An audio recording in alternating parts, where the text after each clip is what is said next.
there's more to being daytime times outsider and playing the fool. One of the most influential shows of the early 90s. Continuous strain of small-time surrealism and spooks a generation of TV viewers.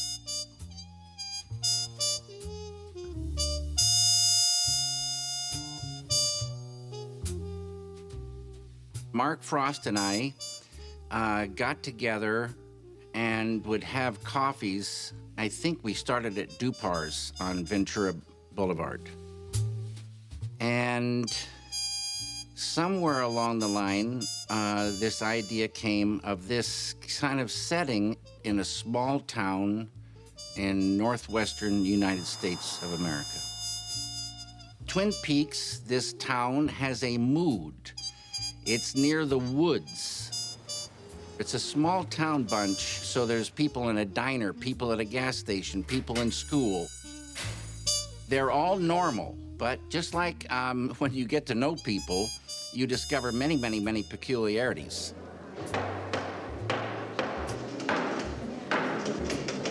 Who's the lady with the log? We call it a log lady. My log has something to tell you. Do you know it? I don't believe we've been introduced.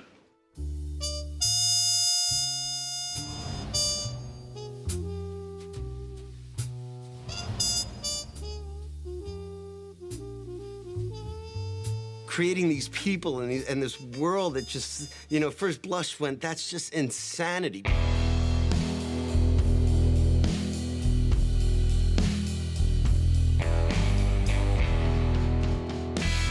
You could say we all have a television set in our brain, and you can turn the channels and see what comes on.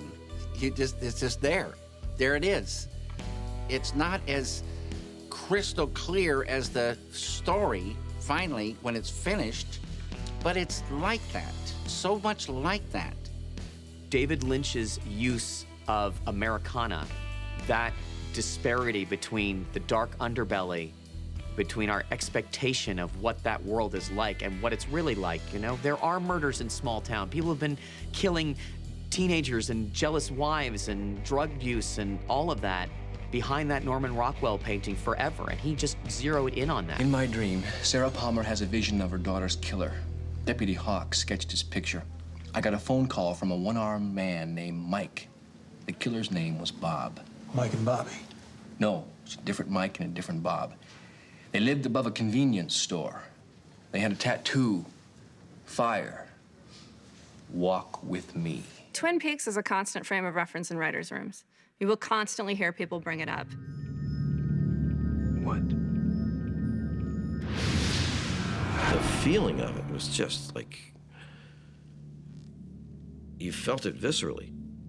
Twin Peaks was not that you felt emotions like sadness or happiness. You just felt this visceral feeling of dread and strangeness. The dream sequences, I give up. She's very vicious.